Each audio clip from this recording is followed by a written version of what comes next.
안녕하세요. 사연에 빠지다의 DJ 민영입니다. 여러분의 구독과 좋아요는 큰 힘이 되니까요. 잊지 말고 꾹꾹 눌러주세요.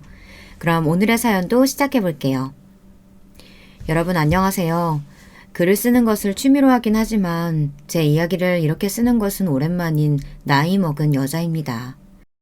현재 저는 남편과 딸아이 한 명과 함께 나름의 소박하고 단란한 생활을 누리며 살고 있어요. 간간히 무료한 저녁 시간 설거지를 하며 이 사연 채널을 들으면서 많은 위로를 받고 있답니다.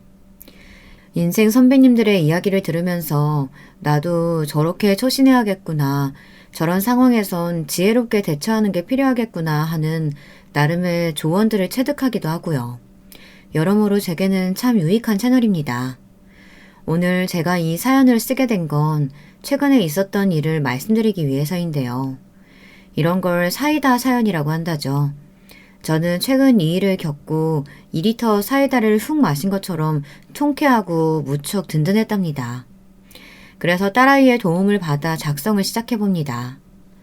우선 본격적인 이야기를 하기 전에 간단히 제 어린 시절, 남편, 그리고 시댁 구성원들에 대한 소개를 해드릴게요. 저는 1남 2녀의 집안에서 장녀로 자랐고요. 한국의 장녀답게 바쁘신 부모님들을 대신하여 꽤 책임감 있는 성격으로 동생들을 돌보며 자랐답니다. 저희 어머니 아버지는 두 분 다 각자의 일로 굉장히 바쁘신 분들이었는데요. 아버지는 중소기업에 다니셨고 어머니는 자그마한 동네 슈퍼를 운영하셨답니다. 두 분이 같이 벌었지만 워낙에 아이들 교육비며 생활비만 만만치 않다 보니 두 분은 언제까지 일해야 할지 한숨을 쉬는 날이 많으셨다고 합니다. 어린 제게도 그것이 보였고요. 그래서인지 저는 동생들을 제 자식처럼 더 살뜰히 돌보고 애틋하게 생각하려고 했습니다. 부모님의 고생길을 덜어드리기 위해서였죠. 그런데 저는 이때 참 여러모로 속상했답니다. 다름 아닌 부모님 때문에요. 장렬한 이유 하나만으로 동생들에게 꽤나 많은 것을 양보하고 또 희생했다고 생각했는데 부모님은 결코 알아주지 않으셨거든요. 아마 당신들의 삶이 무척이나 바쁘셨기에 여력이 없으셨을 수도 있겠지만 제가 원하는 따뜻한 말 한마디, 그저 고생했다, 수고했다와 같은 말들이 어린 시절 내내 부재했어요. 저는 속상하고 서러울 수밖에 없었죠. 인생 선배님들도 아마 이런 기분 아실런지요. 저에 비하면야 훨씬 힘들고 고단한 세월을 지내오셨겠지만 어쩌면 아실 수도 있으시겠네요. 누군가를 책임지고 내가 먼저 희생하고 거기에 대가처럼 따라오는 고통스러운 고통, 이런 것들이요. 다만 제겐 이 모든 것들이 조금 벅차더라고요. 그래서 전 일찍부터 부모님을 떠나 독립을 하고 싶었답니다. 동생들도 사랑하고 부모님도 존경하곤 했지만 둥지를 떠나 저만의 새로운 과정을 갖거나 그도 아니면 그저 어딘가 곳곳을 돌아다니며 자유롭게 사는 삶, 그런 삶을 동경하곤 했어요. 그런데 본격적으로 학교에 들어가 공부를 시작할 나이가 되니 악재가 겹쳐오더라고요.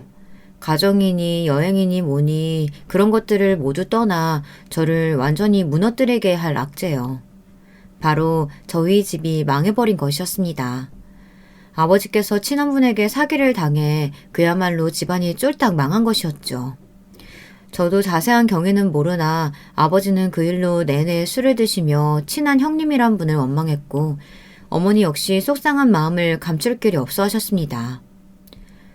이제 우리 어떻게 살면 좋아요? 나는 정말 몰라요. 모르겠다고요. 우리 친정에는 말 못해요. 우리 친정은 이런 일에 나서지 않는 사람들이라고요. 미안해. 그냥 내가 다 미안해. 내가 죄인이야. 애들도 어린데.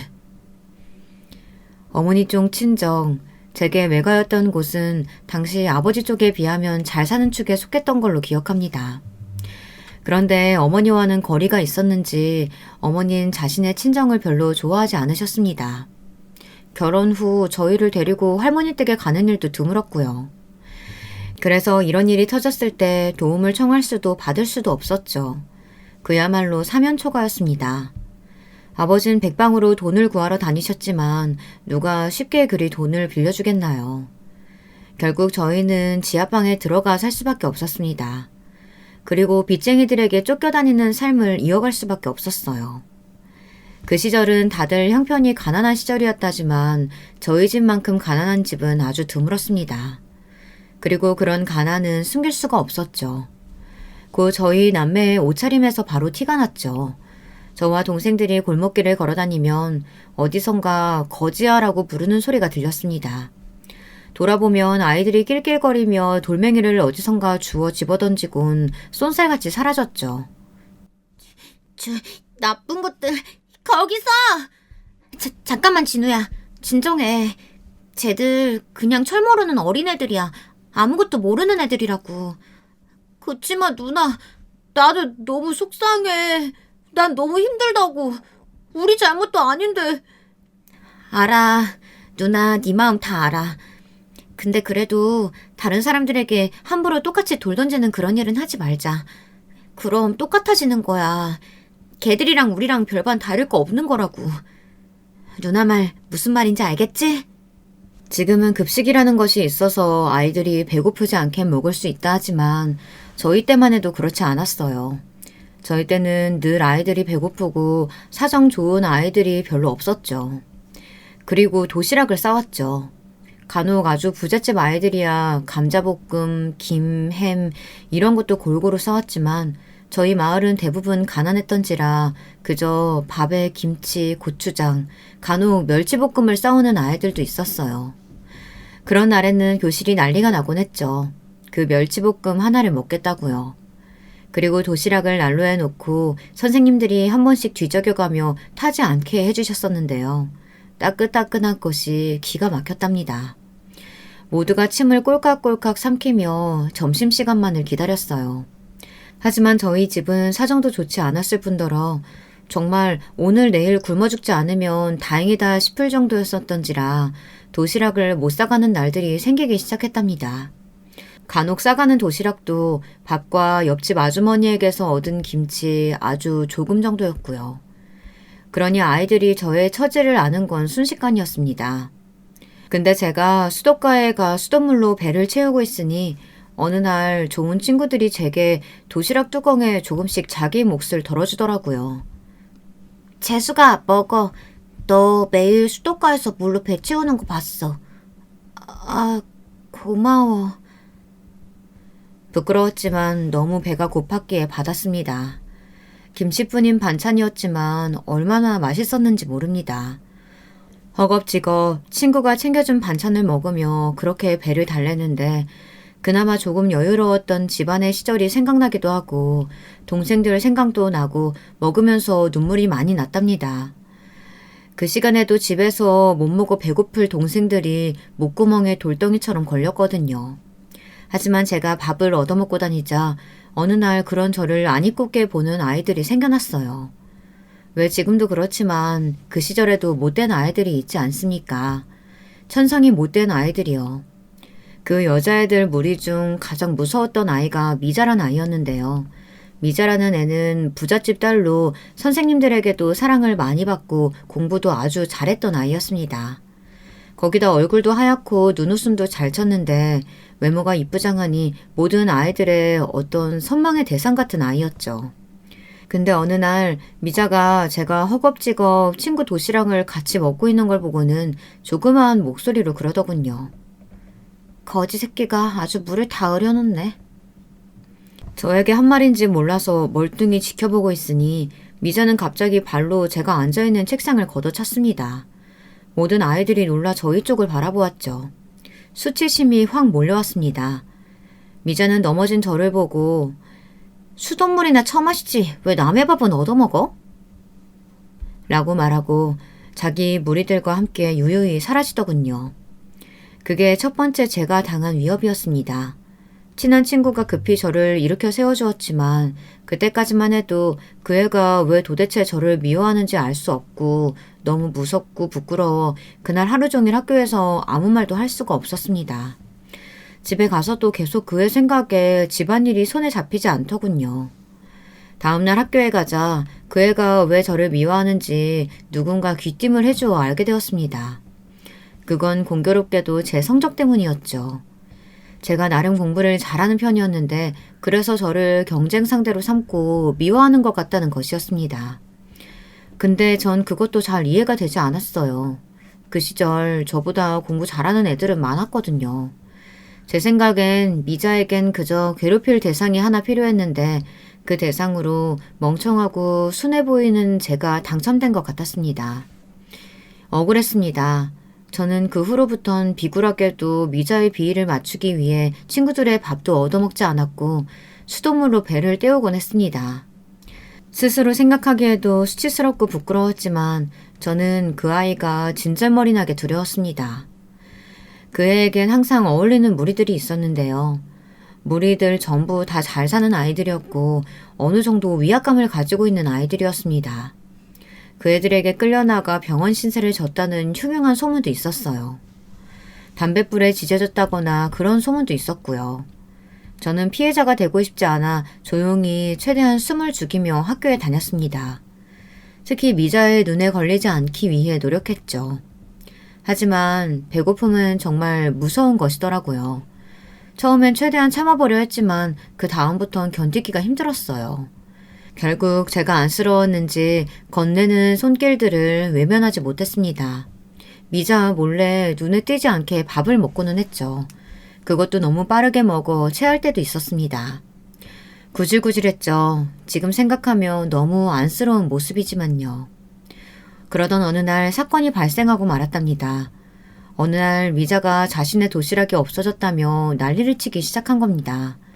점심시간이 끝나고 다들 자신의 도시락을 펼쳐 먹고 있는데 미자가 선생님에게까지 가서 말하자 분위기가 심상치 않아졌습니다. 선생님은 당시 미자 부모님의 촌재를 받고 있었어요. 그걸 모르는 학생들이 없었죠. 지금은 아마 촌지 같은 게 전달되면 학교가 뒤집어지고 난리가 난다고 하죠. 허나 제 시절엔 촌지가 꼭 있었습니다. 평소라면 무시했을 선생님은 당장 아이들에게 밥 먹기를 멈추게 하고 조용히 눈을 감고 손을 들라 하셨어요. 솔직하게 말하면 용서해주겠다고요. 정말 없냐? 솔직하게 말하면 용서해주마. 미자 도시락 누가 가져갔어? 얼른 말해라. 얼른 말하라고! 선생님의 말은 점점 커져갔고 분위기는 어두워졌습니다. 아이들은 덩달아 무서워했습니다. 그런데 그때 갑자기 사단이 일어났습니다. 미자가 제 쪽으로 오더니 볼이 뜨거워지는 거였습니다. 얇디 얇은 손으로 제 뺨을 친 것이었죠. 야, 너 왜 솔직하게 말 안 하냐? 너라고 왜 말 안 해? 선생님, 얘가 제 도시락 훔쳐간 거예요. 제가 들었어요. 미자, 네가 들었다고? 어디서? 저번에 얘가 친구들이랑 복도에서 말하는 거 들었어요. 미자 거 도시락 맛있어 보인다고, 먹고 싶다고요. 훔치고 싶다고 했어요. 그 말이 사실이냐? 어떻게 그 말이 사실일 수가 있겠나요? 전 아니라고 고개를 절레절레 저었지만 선생님은 당장 저를 호출하셨고 저는 아무 영문도 모른 채 벌을 받아야 했습니다. 당시엔 체벌도 있었던지라 호되게 엉덩이 매질을 당하고 다신 도시락을 안 훔치겠다는 반성문까지 써야 했습니다. 반성문을 쓰는데 눈물이 뚝뚝 떨어지더라고요. 잔뜩 부풀어 오른 뺨을 안고서는 감성문을 쓰는데 너무 억울했습니다. 왜 제가 이걸 쓰고 있어야 하는지, 훔칠 것도 아닌데. 그래도 그땐 자존심 때문에 꾹 참고 집으로 들어갔습니다. 근데 도착하자마자 그만 눈물이 터지더군요. 엉엉 울고 있으니 동생들도 무슨 일이냐고 묻고 난리가 났습니다. 언니, 왜 그래? 누나, 왜 그래? 무슨 일 있어? 동생들은 제가 울자 덩달아 함께 울기 시작했어요. 저는 너무도 서럽게 눈물을 계속 흘렸고 나중에 부모님이 오시자 학교에서 있었던 일을 모두 털어놓았답니다. 당황한 부모님은 심각하게 이야기를 듣더니 다음날 학교로 가시었죠. 나름 부모님도 고민 끝에 하신 결정이었답니다. 그런데 부모님이 학교에 가 항의를 하니 온갖 치장을 한 미자의 부모님이 뒤이어 오셨고 그럼 자기들이 거짓말을 했겠느냐고 한층 더 난리를 떨더군요. 그리고 저를 가리키면서 평소 행실이 바르지 않은 애를 탓해야지 왜 착한 자기 딸을 탓하면서 선생님들을 몰아붙였어요. 결과가 어떻게 되었을 것 같나요? 천지를 잔뜩 줘서 이미 선생님들의 마음을 움켜잡고 있던 미자 어머니 말은 거의 권력의 끝봉우리에 올라 있었습니다. 학교의 법이나 다름없었어요. 선생님들은 저희 부모님을 외려 설득하기 시작했답니다. 저를 바른 길로 인도해달라면서요. 제대로 된 가정교육을 부탁드린다면서요. 네, 알겠습니다. 그때 엄마의 초라했던 목소리가 얼마나 무력하게 들렸는지 모릅니다. 재수가, 엄마는 우리 큰딸이 그러지 않았다는 거 알아. 잘 아니까 너무 속상해하지 말고 엄마가 오랜만에 시장 가서 생선 사왔으니까 먹어봐. 응? 엄마가 제대로 말하지 못해서 미안하다. 저는 엄마가 원망스러웠습니다. 왜 미자 부모님의 말에 기가 죽어 딸이 결백하다는 것을 계속 주장하지 못했을까 의문이었죠. 나중에 알고 보니 애석하게도 엄마는 미자 엄마가 운영하는 공장에서 일을 하고 있으셨다고 합니다. 결국 생계를 지키기 위해 한 선택이었던 거죠. 그 일로 저도 저희 집도 한동안 어둠에 가라앉은 분위기가 되어버렸습니다. 가난해도 간간히 웃음소리가 들렸던 집이었는데 이젠 웃음마저 먹구름 뒤로 사라진 뒤였죠. 그러던 어느 날 미자가 환하게 웃으며 수돗물로 배를 채우고 있는 저를 부르더군요. 어머, 도시락 도둑이 물 마시네? 많이 배고팠나 봐? 그래, 너는 물이나 실컷 마셔. 남의 도시락에 손대지 말고. 도시락 도둑, 그게 이제부터 네 별명이야. 이렇게 덧붙이면서요. 나는 안 훔쳤어. 남의 거 탐내지 않아. 너 거짓말하면 안 된다고 선생님한테 못 배웠니? 아님 가정교육을 못 받은 거야? 가정교육이라는 말에 저는 참을 수 없어 그의 머리카락이라도 쥐어뜯어야 성이 풀릴 것 같았지만 그랬다간 저희 부모님도 동생도 모두 피해를 볼 것 같아 그럴 수가 없었습니다. 그래서 머리를 굴려 선택했습니다. 가만히 있기를, 순종하기를, 굴복하기를요. 그날부터 학교의 학생들은 은연중에 저를 도시락 도둑이라고 불렀고 저에게 도시락을 빼앗길까 자신의 도시락을 꽁꽁 숨기곤 했습니다. 그런 행위들은 저에게 깊이 상처를 남기었고 매일을 악몽으로 물들였습니다. 하지만 전 아무렇지 않은 척 학교에 나갔습니다. 어떻게 그 시절을 지나왔는지 모르겠어요. 자연스럽게 성적은 떨어졌고 저는 그 어느 것에도 관심을 갖지 않고 그저 매일매일 땅만 보며 학교를 다녔던 것 같습니다. 그러다 아버지 사업이 조금씩 풀리면서 저는 고등학교를 머나먼 지역으로 가게 되었어요. 동생들도 저도 그때부턴 한시름 마음을 놓았답니다. 가장 안도가 되었던 사실은 미자를 더 이상 보지 않을 수 있다는 거였죠. 어머니 역시 미자 엄마의 공장에서 일하지 않아도 된다는 사실에 기뻐하시는 것 같았습니다. 재수가, 우리 이제 새로운 곳에서 새롭게 시작하자. 어머니는 이렇게 말씀하시며 제 손을 꼭 잡았습니다. 그리고 고등학교를 졸업하면서 제겐 목표가 생겼어요. 꼭 어떻게든 대학을 졸업해 좋은 회사에 취직해 집안을 일으키자는 목표요. 집안의 장녀였던 저는 비교적 공부를 잘하는 편이었고 눈치도 빨라 뭐든 척척 잘해낼 자신이 있었습니다.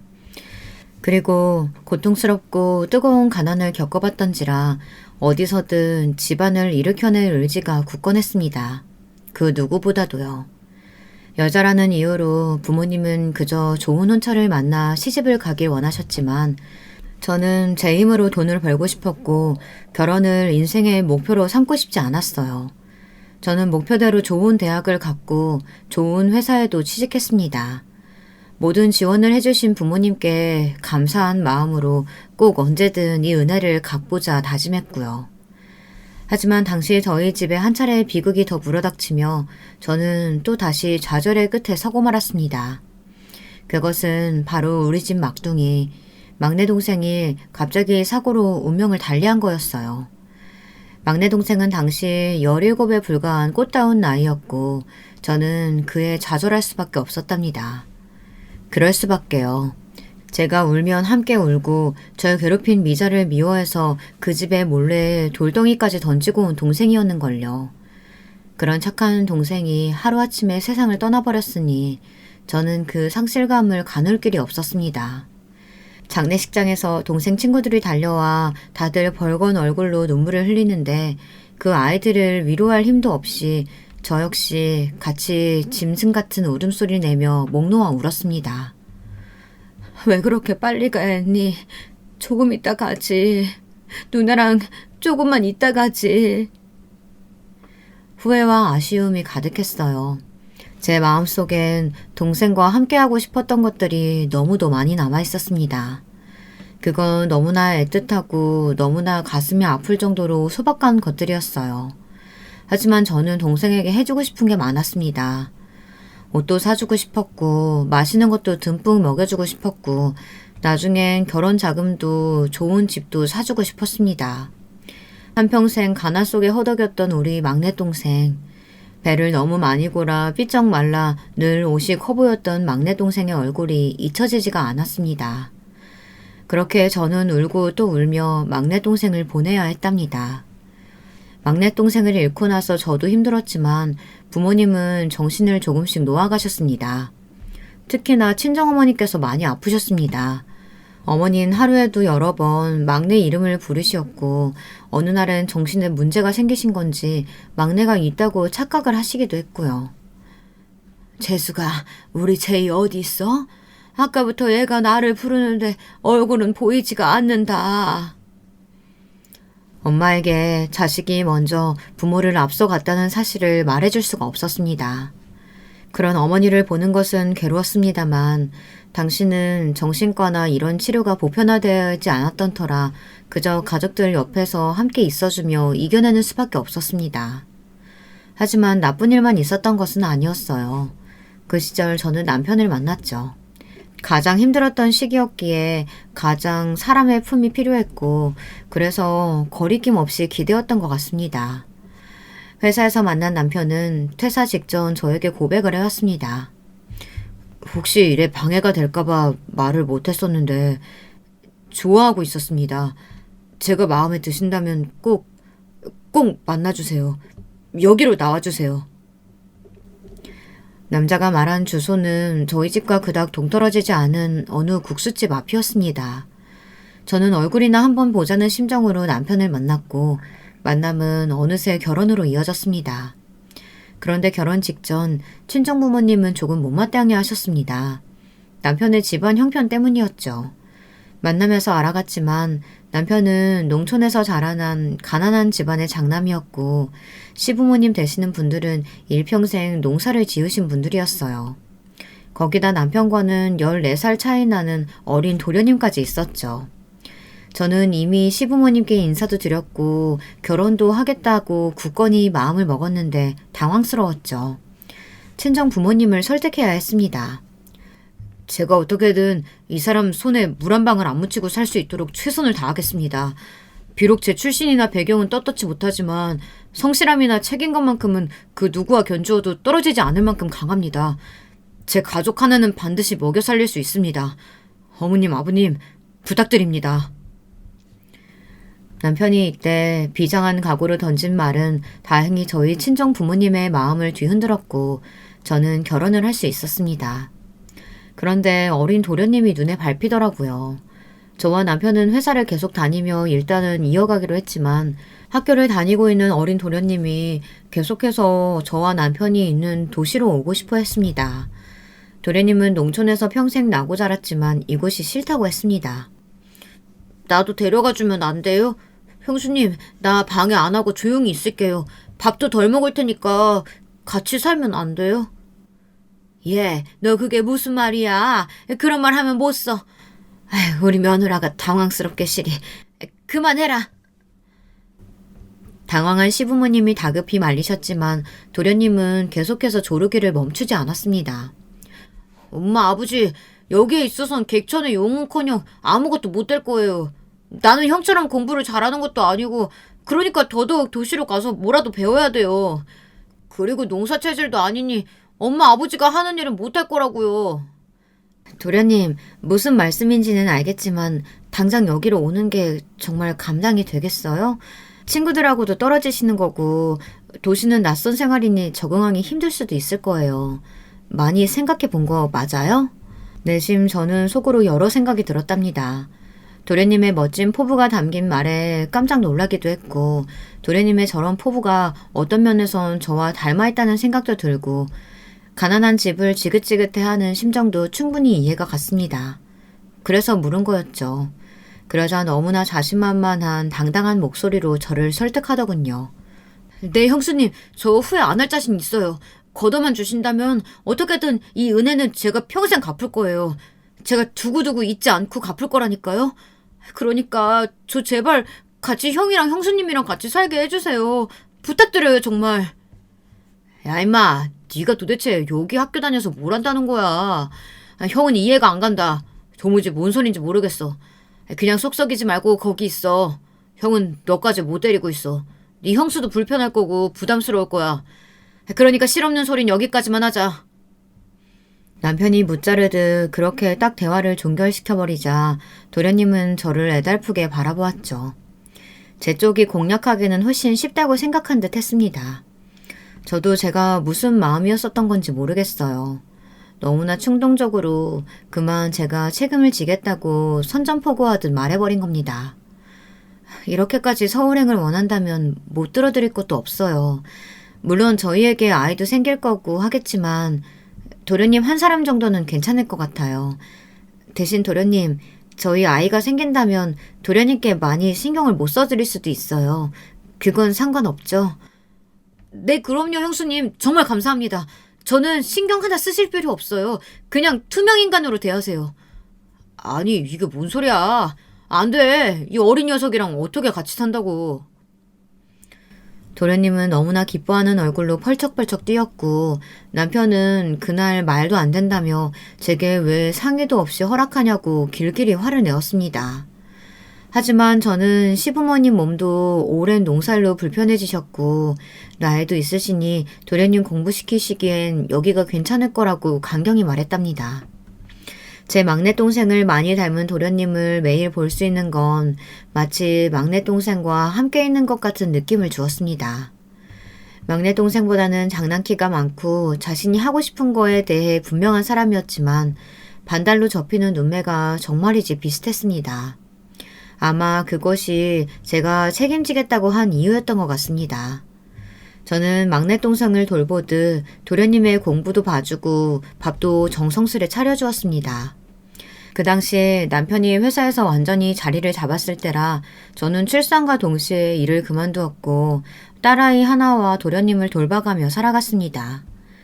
여러분들은 아마 제 선택을 어떻게 생각하실런지 모르겠어요. 그런데 저는 그때까지만 해도 별로 후회가 없었답니다. 외벌이인 남편이 가끔 힘들어하는 모습을 보면 저도 마음이 덩달아 힘들어지기야 했지만 도련님을 거둔 것을 잘한 일 같다는 생각이 들었습니다. 특히 시아버지께서 참 고맙게 생각하셨어요. 원래 며느리 사랑은 시아버지라는 말이 있잖아요. 저희 시아버지는 저를 유독 이뻐하셨습니다. 어쩌다 시댁에 내려가도 농사일을 돕지도 못하게 하고 그저 귀한 집 아가씨처럼 대해주셨죠. 본인이 직접 딴 과일들이며 쌀도 늘 풍족하게 보내주시고요. 저희 친정까지 챙겨주시면서요. 어느 날 저희 친정 어머니께서 관절이 약하셔 수술을 하시게 되었는데 이때도 시아버지가 직접 병원까지 행차하셔 여러모로 도움을 주셨습니다. 아이, 사돈, 어떻게 여기까지... 아유, 안 오셔도 되는데요. 그래도 한 가족인데 와야죠. 어떻게 가만히 있나요? 이거 도움이 될런지 모르겠는데 지어온 약이에요. 병원 약도 좋지만 나중에 어느 정도 회복되시면 이거 드시며 기운 차리시라고요. 저도 허리 아플 땐 이 약으로 효과를 봤어요. 다정하게 말씀하시며 챙겨주시는 시아버지를 보시곤 저희 친정엄마도 너희 시아버지 다르긴 다르더라. 내가 네 결혼 막았으면 어쩔 뻔했니 하고 말씀하시곤 했답니다. 시아버지 그렇게 엄마의 마음도 돌리신 분이죠. 시아버지의 따뜻한 마음은 제게도 많이 가닿았는데요. 저희 첫째 아이를 낳고 산후풍으로 고생할 때도 그렇고 육아하며 도련님 돌보느라 힘들 때도 그랬어요. 언제나 마음으로 제일 먼저 알아주시며 큰며느리 네가 얼마나 고생이 많겠니 하고 말씀하시며 제가 있어 든든하다는 말씀을 해주시곤 했어요. 그 말 한마디가 너무나 큰 힘이 됐죠. 그런데 10대까지는 별 문제를 일으키지 않던 잘 자라나가던 도련님이 조금씩 엇나가기 시작했습니다. 도련님이 나쁜 친구들과 어울리기 시작했는데요. 이건 학창시절 때의 일도 아니고 성인이 되었을 때 일이었습니다. 이상한 곳에서 일하는 친구들과 어울리며 다방 아가씨들을 끼고 살기 시작했는데 위기의 시작이었습니다. 걱정이 이만저만이 아니었어요. 집에는 아직 어린 딸이 있는데 도련님은 허구한 날 여자를 데리고 들어왔으니까요. 어린 딸이 보면 무슨 생각을 하겠나요? 그러던 어느 날은 제가 못 참고 도련님을 세게 혼냈습니다. 도련님, 지금 시간이 몇 시인데요? 12시가 넘었어요. 우리 딸도 자고 있는 시간이고 저도 남편도 자야 할 시간에 이제 들어와서 그것도 술에 잔뜩 취해서 뭐 하는 거예요? 저보고 술상을 차리라고요? 도련님 지금 제정신이에요? 아씨, 더럽게 짹짹거리네. 알겠어요, 형수님. 제가 잘못했어요. 미안해요. 내가 술을 조금 먹어서 제정신이 아니어서 그런다고요. 저를 형수님이라고 부르면서도 도련님은 이미 제정신이 아니었습니다. 결국 잠에서 깬 남편이 손을 들어 도련님의 뺨을 거세게 후려쳤죠. 도련님은 번쩍 정신이 드는지 맞은 뺨을 부여맞고 뭐라뭐라 욕설을 하려다가 그게 자기 형인 걸 알고는 어영부영 다급하게 집을 나갔습니다. 저놈의 새끼를 진짜 하루 이틀도 아니고. 미안해, 여보. 아니야. 그나저나 도련님, 저대로 둬도 될지 모르겠네. 이제 성인인데. 나도 걱정이야. 어떻게 해야 할지. 그냥 나가게 할까? 근데 나가서 이상한 사고 치고 다닐까봐 그러죠. 남편은 제게 미안해했습니다. 사실 성인이면 이제 집에서 나가 살 때도 되었건만 나가지도 않고 저희 집에 얹혀 살면서 계속 분란이나 만들어댔죠. 그러니 내보내려 해도 그건 그거대로 걱정이 되었답니다. 특히나 시아버지를 생각하면 그러기 쉽지 않았어요. 시아버지는 제게 자신들이 하지 못한 일을 대신 해준다고 고마워하셨거든요. 그러다 사건이 하나 일어났고 그 사건 이후론 아무리 애착을 가지고 있던 도련님이라고 할지라도 더 이상 좋은 감정이 생기지 않았습니다. 어느 날 도련님이 제게 급하게 돈을 빌려달라고 하더라고요. 오랜만에 듣는 애원조였습니다. 무슨 일인데 그러냐고 하니 남편에겐 절대 말하지 말라고 하더니 자기 여자친구가 임신을 했다고 하는 겁니다. 뭐라고요? 아니 그럼 어떻게 하려고요? 어쩌긴요, 지워야죠. 그러니까 돈 좀 빌려주세요. 아니 오래 만나온 여자친구라면서요. 여자친구 생각은 어떤데요? 지금 그게 중요해요? 내 미래가 걔 때문에 어그러지면 안 되는데 난 큰 사람 될 거라고요. 형보다도 더 성공할 거라고요. 정이 확 떨어졌습니다. 책임질 생각은 하지 않고 바로 돈부터 달라고 하며 애를 지워야 한다고 하다니요. 게다가 저희 집 문 앞까지 찾아온 아가씨를 만나 이야기를 들어보니 도련님은 그 아가씨를 만나면서도 여러 아가씨들을 만났다고 하더라고요. 저한테만 잘해주는 줄 알았는데 아니었어요. 결혼하자고 하길래 저는 믿고 그런 건데 알고 보니 양다리였더라고요. 제가 속았어요. 아가씨의 눈물을 보니 마음이 좋지 않았습니다. 저는 그날 큰 결심을 했습니다. 일단 남편에게 이 일을 말하지 않기로 했습니다. 남편이 알게 된다면 남편 성격상 완전히 연을 끊겠다고 할 게 분명했기 때문이었죠. 대신 도련님에겐 돈을 안 줄 거라며 이 집에서 지금 당장 짐 싸서 나가라고 했습니다. 그러자 그간 키워준 은혜에 언젠가 보답하겠다던 사람이 적반하장으로 나오더라고요. 거기에 저도 단단히 열이 받았습니다. 형수님, 아니 어떻게 이러실 수가 있습니까? 우리 가족 아니었어요? 가족끼리 나가라 마라 이게 말이 돼요? 그럼 난 어디서 뭐하고 살라고요? 나 우리 집 그 고향으로 돌아가라고요? 내가 얼마나 그 똥냄새 나는 시골 구석탱이 싫어했는지 뻔히 알면서. 형수님, 이렇게나 무섭고 잔인한 사람이었어요? 도련님, 말은 똑바로 하세요. 내가 지금까지 도련님 얼마나 지원해주고 맞춰주고 살았는지 모르세요? 도련님 받고 싶어 하던 과외도 받게 해드렸고 무리해서라도 사고 싶은 것들도 웬만하면 다 지원해줬어요. 이젠 나도 할 만큼 했어요. 아버님 생각해서라도 그랬고요. 더 이상 패끼치지 말고 나가세요. 좋은 말로 할 때 나가세요. 안 그러면 남편한테 말해서 큰 사고 한번 일으켜볼까요? 웃기네. 내가 애초에 당신을 형수라고 부르면서 믿는 게 아니었는데 이렇게 배신당할 줄이야. 두고 봐. 내가 잘 돼서 형도 당신도 아주 코를 납작하게 해줄 테니까. 알았어? 네, 그러세요. 제발 그러세요. 그리고 나가. 지금 당장. 저도 감정이 격해 말이 강하게 나가긴 했지만 도련님 하는 말들에 너무 충격을 받은 나머지 좋게 나가지 않더라고요. 지금껏 도련님 한 사람 몫으로 나간 돈이 얼마고 노력이 얼마인데 너무하다는 생각이 들고 섭섭했습니다. 결국 그 여자는 스스로 애를 지었다고 합니다. 도련님은 돈 한 푼 보태주지 않았고요. 저는 그 길로 도련님과는 연락 한 번 하지 않았습니다. 아마 그 시간이 대략 10년 정도였어요. 명절날 만나도 서로 대면대면 말 한마디 서로 건네지 않았고 나중엔 그게 편해졌습니다. 딸아이도 저에게 들은 이야기가 많아서인지 도련님을 대놓고 무시하더라고요. 도련님은 그 기간 동안 꾸준히 사업을 했다 말아먹었다를 반복하며 지냈습니다. 그 돈은 시부모님의 주머니에서 나왔기에 저는 나중에 시부모님을 찾아가 말했습니다. 어머님, 아버님, 절대 돈 주지 마세요. 도련님 어차피 이번에도 말아먹을 거예요. 절대 지원해 주시면 안 돼요? 형수가 뭔데 난리예요. 아, 진짜 열받게 하네. 내가 아들이야. 당신은 고작 며느리라고. 그 일을 계기로 사이는 더더욱 나빠졌습니다. 그러던 어느 날 더더욱 전입가경으로 치달은 일이 일어났죠. 아, 저는 이때 제 인생은 왜 이토록 이렇게나 꼬였을까 처음으로 진지하게 생각했답니다. 정성껏 길렀다고 생각한 도련님도 저렇게 배신하고 나갔는데 이런 일까지 생기다니 신이 날 미워하나 라는 마음마저 들더군요. 사건의 발달은 시부모님께서 소식을 전해오신 겁니다. 도련님이 결혼할 사람을 데리고 올 거라면서 시댁으로 오라는 전화였습니다.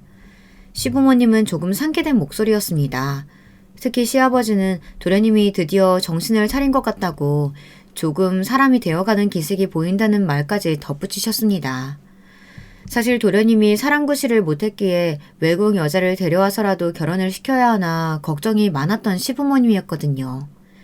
그러니 저도 여자를 데려온 것에 대해선 다행이라고 생각했습니다. 그러나 드디어 시댁으로 내려가는 날 저는 도련님이 데리고 온 여자와 마주치고 입을 다무지 못했습니다. 아, 어떻게 이런 일이 일어날 수 있을까요? 학창시절 가난한 형편의 저를 도시락 도둑으로 몰고 가곤 했던 부잣집 딸, 악질, 악마, 그 어떤 나쁜 수식어도 아깝지 않은 미자였습니다. 미자가 저를 보고 웃더군요. 미자? 제가 동서의 이름을 부르자 남편은 곧바로 아는 사람이냐고 물었습니다. 저는 학창시절 겪었던 일을 그 누구에게도 말하지 않았습니다. 남편도 모르고 있었죠. 수치스러웠고 떠오르기만 하면 괴로웠기 때문입니다. 제가 나이가 많아서 사실 이렇게 배로우는 것 자체가 너무 송구스럽긴 했어요. 아무래도 나이 차이라는 게 무시하진 못하니까요. 근데 저희가 서로 너무 사랑하다 보니 미룰 수가 없겠더라고요. 결혼이라는 거. 남녀가 합심해서 잘 살다 보면 괜찮을 거라고 생각합니다. 아버님, 어머님, 제가 비록 나이는 많지만 그래도 이와 함께 가정이란 걸 꾸려보고 싶어요. 부디 허락해 주세요. 어머님, 아버님도 잘 모실게요. 미자는 태연자약하게 조신한 여자처럼 말을 하고 있었고 시어머니와 시아버지는 조금은 못마땅한 얼굴로 미자를 보고 있었습니다. 며느리로 들어온 여자가 나이가 저와 같으니 당연히 그럴 수밖에 없었죠. 근데 저는 시부모님의 얼굴 기색보다 미자가 제게 했던 행위들이 먼저 떠오르더라고요. 얼마나 악한 짓거리들을 했나요?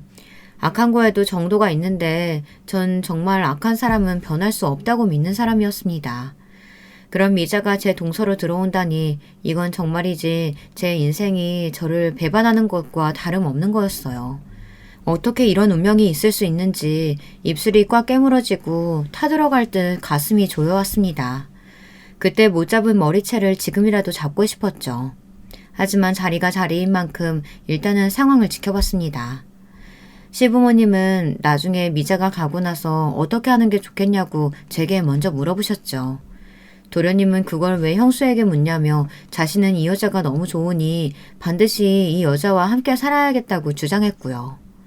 그리고 이때 시부모님이 결코 거부할 수 없는 카드를 내밀었습니다. 엄마, 사실 엄마 둘째 며느리 될 사람이 내 사업 지원해준다고 했고 우리 같이 하기로 했어. 그 사람 집안이 엄청 잘 살아. 사진 봐봐. 여기 건물 보이지? 이게 다 이 사람 거야. 이런 집안 배경 가진 여자 잡는 게 쉬운 일일 것 같아? 나 이 기회 놓치면 안 돼. 미자 부모님은 여전히 잘 사신 모양이었습니다. 도련님은 그 기회를 놓치지 않겠다고 했고요. 시부모님은 도련님의 말을 듣고 나선 그냥 나중엔 잘 살아보라고 하시더군요. 저놈을 누가 데려가겠어. 나이 든 여자라도 데려간다면야 다행이지 뭐. 그래도 나이가 너무 많은데. 저는 그 여자를 집에 들이고 싶지 않았습니다. 뜯어말리고 싶은 심정이었지만 그러려면 제 과거를 밝혀야 했기에 그냥 입을 다물고 말았습니다. 어차피 제가 말려도 말려지지 못할 결혼 같았고요. 그런데 결혼식이 끝나고 미자가 제 동서로 들어오자 일이 시작됐습니다.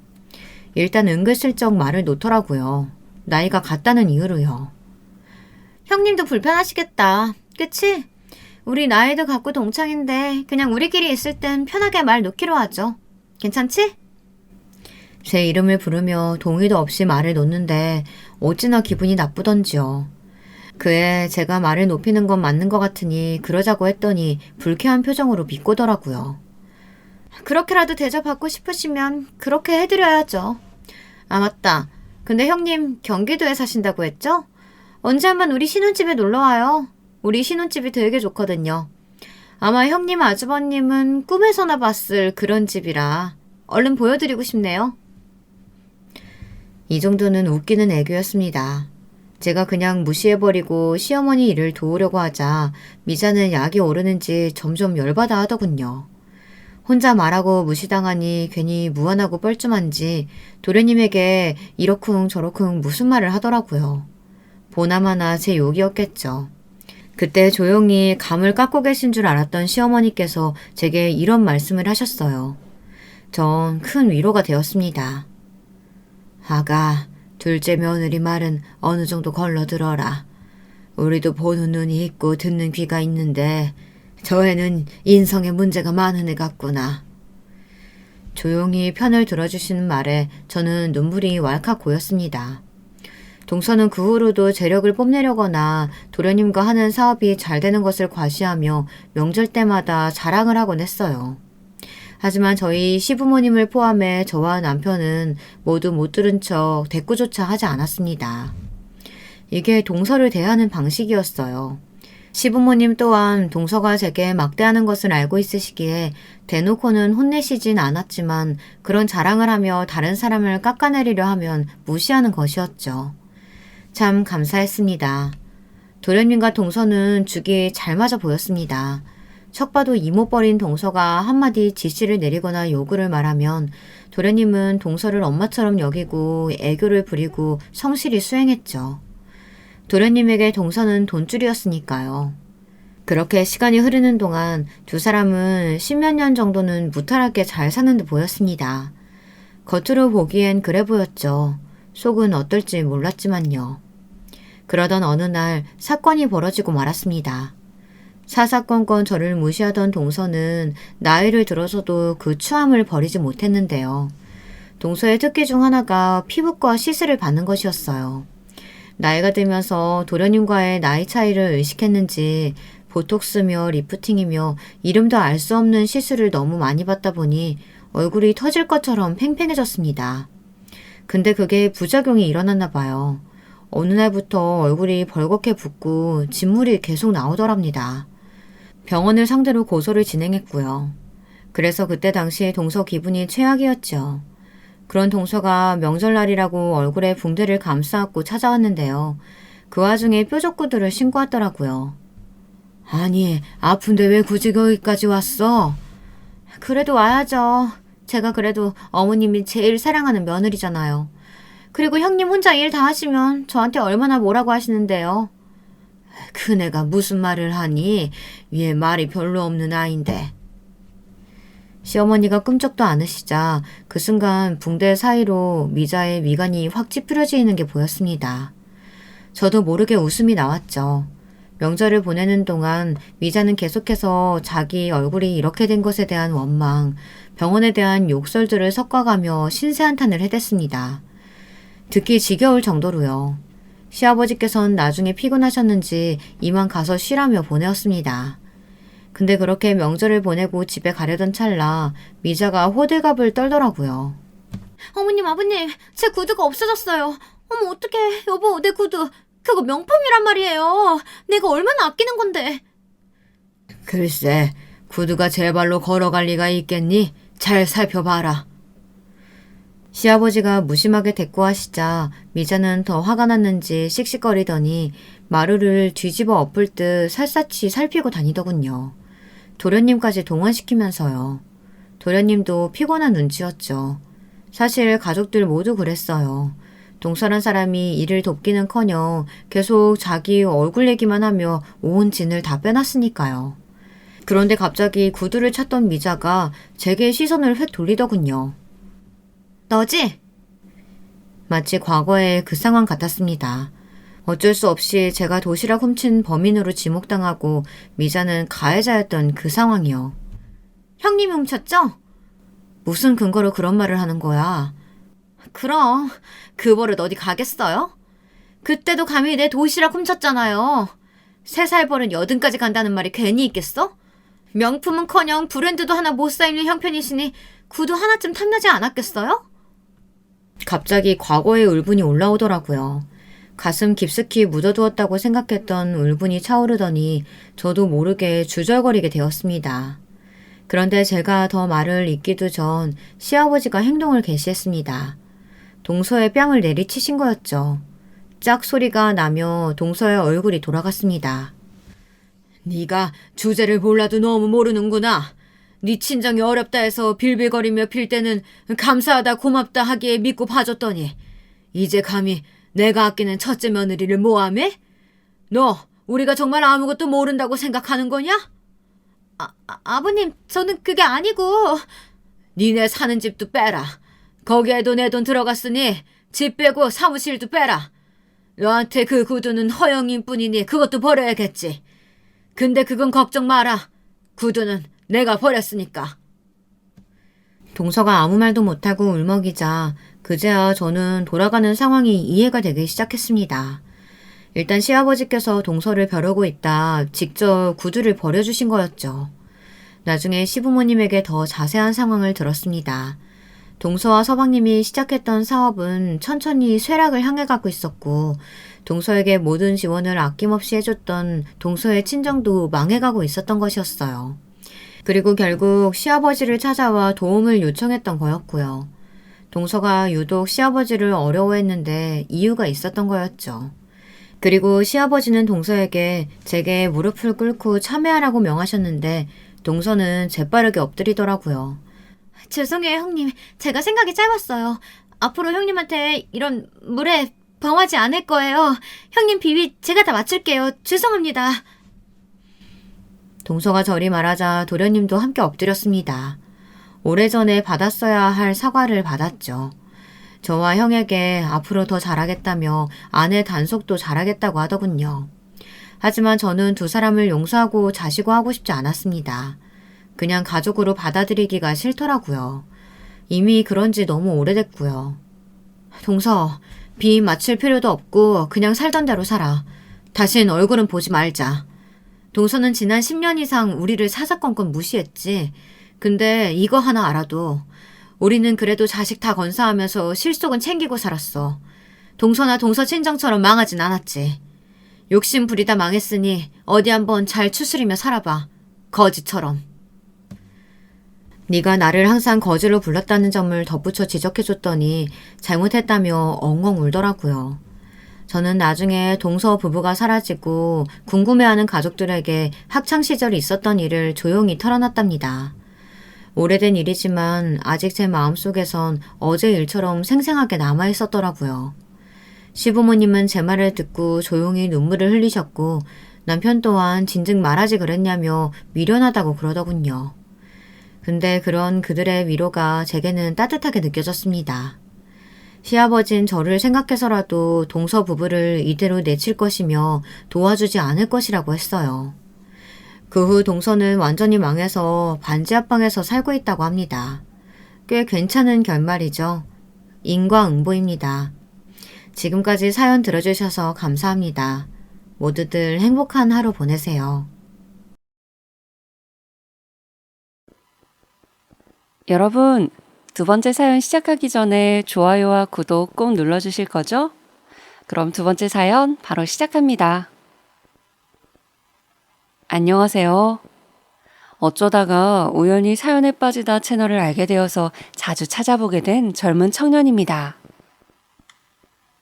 여기에다가 자신의 사연을 털어놓으시는 분들의 이야기를 접하면서 저도 한 번쯤 저렇게 해보겠다는 생각을 품게 되었어요.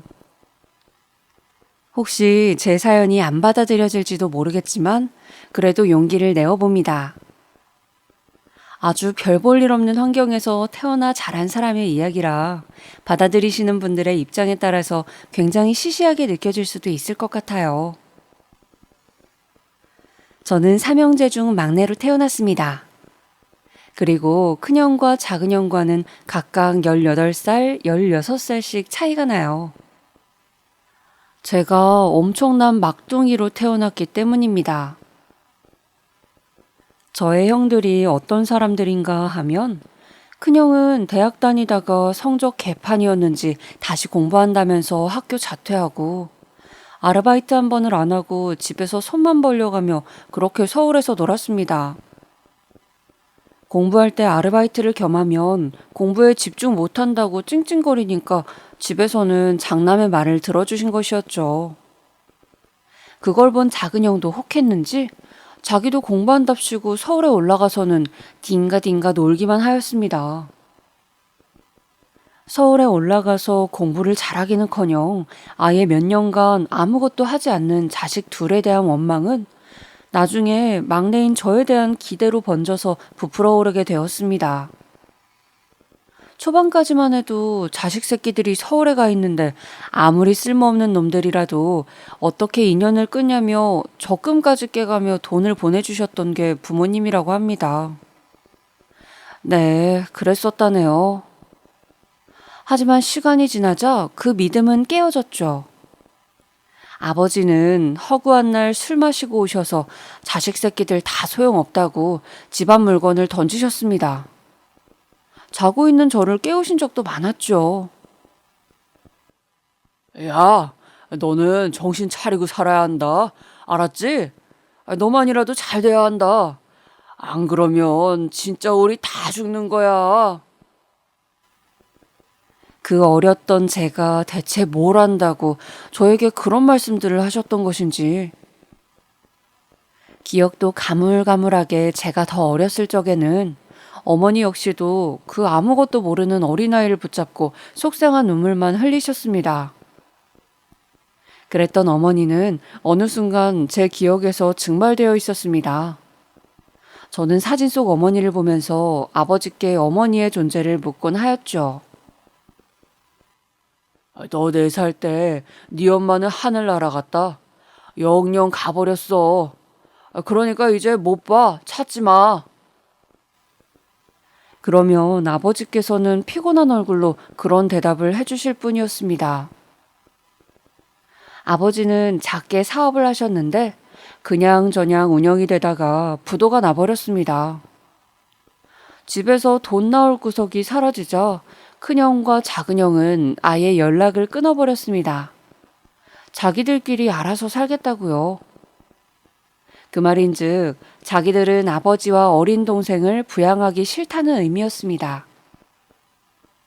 저는 매우 궁핍한 환경에서 살아야 했어요. 집안이 이 모양이니까 학창시절 집에 가기가 너무 싫었습니다. 그래서 일부러 독서실에서 밤 12시까지 더 공부하고 1시간 정도를 집주위 공원에 앉아 있다가 아버지가 깊이 잠이 드셨을 즈음에 귀가를 하였습니다. 제가 고3 때 아버지께서는 웬 여자를 집에 데리고 오셨습니다. 이제부터 엄마라고 부르도록 열심히 노력해. 알았냐? 그러시더니 저보고 대뜸 그 여자를 엄마라고 부르라며 강요하셨죠. 아버지는 이미 연세가 상당하셨는데 그 여자는 누가 봐도 훨씬 더 젊어 보였거든요. 제 눈에는 이상한 그림이었습니다. 그리고 그 여자는 저를 거슬려 했으며 귀찮아했어요. 그게 다 보였습니다. 아버지는 제가 그 여자한테 엄마 소리를 안 했다고 제 싸대기를 세게 날리시기도 하였습니다. 반쯤 술에 취하신 채로요. 성인 되자마자 나는 무조건 이 집을 떠나야겠다. 저는 그렇게 굳은 다짐을 하게 됩니다. 그 여자는 매일을 저희 집에 있지는 않았지만 일주일에 4번은 왔습니다. 그 사실만으로도 저는 숨이 막혔어요. 그리고 아버지는 술만 마셨다 하면 분노를 터뜨리셨습니다. 자식 새끼들 때문에 내 인생 망가졌어. 이거 어떻게 보상할 거야? 어? 아무런 죄도 없는 저를 보면서 그런 타박을 늘어놓으셨어요. 형들에게 잘못 투자한 건 아버지 선택이었으면서 왜 저에게 그러셨던 건지 황당하고 원망스러울 따름입니다. 너는 고등학교 졸업하자마자 무조건 돈 벌러 가라. 알았냐? 나는 너까지 책임질 돈은 없다. 그런 돈은 먹고 죽을래도 없으니까 자식 새끼라곤 아주 꼴보기도 싫어. 저는 그렇게 시달리는 와중에 수능을 받고 꽤 좋은 결과를 얻었습니다. 원하던 대학에 합격할 수 있는 성적이었어요. 저는 담임 선생님께 집안 사정을 말씀드린 뒤 바로 가출을 하였습니다. 제 친구들은 수능 끝났다고 실컷 놀면서 연말연시를 보낼 때 저는 혼자 서울로 상경해서 노숙 생활을 시작하였습니다. 할 줄 아는 건 공부뿐이었고 아는 것도 없었어요. 고속버스를 타고 서울에 딱 내리고 나니까 제 수중에 남은 돈은 6만 원 남짓. 아는 사람도 전무했었고 뭘 어디서부터 시작해야 할지 감조차 잡히지 않았습니다. 하루는 찜질방에서 자고 하루는 짐 들고 그냥 공원 벤치에 앉아서 꾸벅꾸벅 졸면서 그 추위에 밤을 새우고 그랬습니다. 배도 진짜 고팠는데 언제 일이 구해질지 모르니까 돈 아끼려고 식빵 사서 물통에 물 채워서 불려 먹었습니다. 아침 7시부터 오후 7시까지 카페 아르바이트를 했고 그 카페 뒤쪽이 유흥가였는데 끝나자마자 거기서 새벽 4시 마감 때까지 술집 아르바이트를 했습니다. 술집 아르바이트는 주급으로 나왔거든요.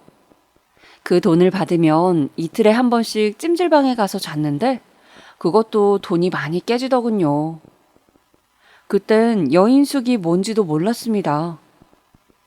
도저히 안 되겠다 싶어서 술집 사장님께 마감 청소를 다 끝내놓고 잠시 대화를 요청드렸습니다. 그 앞에서 저는 무릎을 꿇고 사정했어요. 아예 갈 데가 없는데 돈이 없어서 사정이 어렵다고요.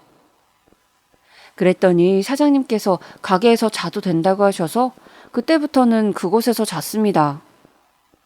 새벽 4시부터 2시간 30분 정도를 잤죠.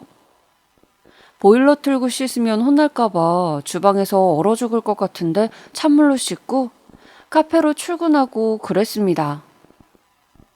그렇게 모은 돈으로 고시원에 들어갔어요. 창문도 없었고 화장실도 공동으로 썼지만 서울 하늘 아래 2발 뻗고 잘 수 있는 곳이 생겼다는 거에 저는 감사했습니다. 고시원 생활을 하게 된 바로 그 다음 날 혹시 아버지가 저를 찾으셨을까봐 서울 올라오고 나서 처음으로 담임 선생님께 전화를 드렸습니다. 저 선생님, 혹시 저희 아버지가 제 소식 안 물어보시던가요? 그런데 선생님께서는 대답을 못 하시더군요. 머뭇대셨습니다. 아버지는 저를 전혀 찾지 않았던 겁니다. 저는 고등학교 졸업식에 가지 않았고 합격한 대학교 근처에서 새로 일자리들을 구했어요. 그런데 입학 이후부터는 돈이 들어갈 때가 많더군요. 그러다 보니까 1학년 1학기 학기 도중에 고시원을 나오게 됐습니다. 고시원 비용이 부족했거든요. 다시 오갈 곳 없는 놈이 된 것이죠. 공부할 책들 들어가 있는 큰 책가방 하나랑 세면도구랑 장비랑 내 옷 몇 벌 없는 거 넣은 가방, 이걸 2개 들고 학교 생활을 했습니다. 그러다가 저의 딱한 사정을 아신 어떤 교수님께서 학교 바로 앞 본인의 원룸에 짐을 내버려 두고 같이 생활하자고 말씀을 해주셨어요. 집세 아무것도 안 내도 되니까 공부 열심히 해서 장학금 받아서 그걸로 나중에 국밥이나 한 그릇 사줘라. 정말 고마우신 분이셨습니다. 한편으로는 난 왜 이런 동정받으면서 살아야 하느냐는 생각부터 5만 가지 불만이 들었습니다. 이건 너무나도 불공평한 인생이었죠. 다른 친구들은 아무도 의식주를 걱정하지 않고 있었으니까요. 수업이 끝나면 저는 도서관이나 열람실에 가서 공부를 하며 휴식도 같이 취했습니다. 밤에는 학교 근처의 호프집에 일을 나가서 마감 때까지 근무를 하였고요. 저는 거기서 일하는 동안 늘 빨리 출근하러 가고 싶었습니다. 왜냐하면 남들이 안주 남긴 거 제가 버리는 척하면서 먹을 수 있었거든요. 남들이 침을 튀겼든 포크로 난잡하게 난도질을 해놨든 저는 그게 맛있었습니다. 생각해보자면 저는 이때가 제일 많이 울었던 것 같네요. 나도 20살 어린 나이였어요. 갓 성인이 되었고 술 먹고 고주망태도 한 번쯤 되고 싶었고 만취해서 오바이트도 한번 해보고 싶었어요. 용돈이 좀 부족하네. 그냥 아르바이트나 한 개 할까? 이런 얘기들을 자주 들을 수 있었는데 그럴 때마다 상대적 박탈감이 찾아왔습니다. 나는 아르바이트를 안 하면 굶어 죽는데 아예 학교도 못 다닐 텐데 쟤들은 용돈벌이로 생각하는구나. 세상이 불공평하다고 느껴질 때, 그리고 저를 두고 일찍 세상을 떠난 어머니에 대한 그리움과 저를 내팽개친 아버지에 대한 원망이 밀려올 때, 저는 터져나오는 눈물을 문질러 닦아야만 했습니다. 저는 그렇게나 힘들고 구질구질하게 살면서도 학창시절부터 항상 스스로에게 되뇌이던 말이 있었습니다. 나는 20대에 돈을 많이 벌 것이다. 돈을 많이 벌어서 결혼을 할 것이고, 그리고 아이를 가진 아버지가 될 것이다. 왜 이러한 다짐을 하게 되었는가는 저도 정확하게 모릅니다. 그냥 언제부턴가 스스로에게 저런 말을 주문처럼 걸게 되었더라고요. 아무래도 불우한 가정 환경이었기 때문에 하루빨리 정착해서 안정적인 가정을 만들어 누리고 싶었나 봐요. 경제적으로 힘들었던 환경이었기 때문에 반드시 돈을 벌겠노라 하는 다짐이 생겨났을 테고요. 이를 악물고 그 목표인 20대의 첫 페이지를 열어가던 그때에 저는 대학 동기 친구들로부터 심한 평가를 듣게 되었습니다. 저는 서울에 올라오기 전까지만 해도 지방 소도시에 사는 뭣도 모르는 학생이었고 가정 환경이 개판이었기 때문에 문화적으로도 많이 누린 것도 없었죠. 그래서 머릿속이 백지였던 겁니다. 그런 제가 자기들보다 많이 뒤처진다는 것을 걔네들은 한눈에 알아봤던 거예요. 그래서 저를 우습게 여겼습니다. 돈이 그렇게나 없어서 낮이고 밤이고 아르바이트만 해야 될 거면 그냥 대학 오지 말고 어디 공장이나 들어가서 빡세게 돈이나 벌지 그런 판단도 못하나? 그런 판단 내릴 줄 아는 머리가 있었으면 지금 그렇게 안 살았겠지. 판단 능력이 떨어지는 병신이니까 그렇게 사는 거잖아. 하긴 머리가 나쁘면 몸이 고생한다는 말이 왜 있겠냐? 걔는 진짜 볼수록 왜 학교 다니는지 모르겠더라. 솔직히 같은 학교에 같은 학과라는 사실도 쪽팔려, 걔 때문에. 나는 불쌍하긴 하던데 어떻게든 살아보려고 발버둥 치는 꼬라지 보면 안쓰럽지 않냐? 그게 뭐가 불쌍하냐? 걔 눈깔 못 봤냐? 볼 때마다 얼굴에 표정 하나 없는데 눈깔에는 도끼만 가득 차 있잖아. 집안 환경이 구리다던데 진짜 알만하다. 말수도 더럽게 없지 않냐? 난 솔직히 걔 처음엔 벙어리인 줄 알았어. 출석 체크할 때랑 교수님 질문에 대답할 때 말고는 말을 한마디도 안 하더라. 저를 주제로 올리고선 그런 대화를 나누는 현장에 저는 차마 발을 들일 수가 없었습니다. 다음 수업을 위해서는 그 앞길을 지나가야만 했지만 차마 그럴 배짱까지는 없었나 봐요. 결국 저는 돌아섰고 지름길을 둔 채 먼 길로 향해야만 했습니다. 지금도 누가 어떤 표정으로 제 얘기를 그때 했었는지 다 생생하게 기억이 나는 걸 보면 그 순간이 저에게 많은 상처를 안겨주었나 봅니다. 그 다음 수업을 어떤 정신으로 들었는지도 모르겠어요. 간신히 그 수업까지 듣고 나온 저는 한적한 건물 뒤편의 벤치로 가서 멍하니 앉아 있었습니다. 걔네들 말이 맞을 수도 있지. 나를 보는 시선들이 다 어땠더라? 경멸과 조롱뿐이었잖아.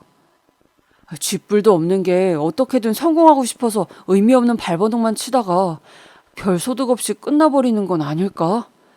정말 내 인생이 그렇게 되면 어떡하지? 그런 생각이 들자마자 가정 환경에 대한 깊디 깊은 원망이 솟아올랐습니다. 저는 어렸을 때부터 엄마 없는 애라는 수식어를 달고 살았습니다. 애초에 저는 그 어떠한 온전한 환경도 누려본 적이 없었던 것입니다. 저도 다른 친구들처럼 주말이면 고향에 내려가고 싶었어요. 엄마가 차려주는 집밥을 먹어보고 싶었고 대학 생활이 이렇다 저렇다 하는 얘기들을 가족들에게 떠들어보고 싶었어요. 하지만 누군가에게는 너무나도 당연한 일상이 저에게는 상상에만 그쳐야 하는 일이었죠. 실현되지 않는 꿈이었습니다.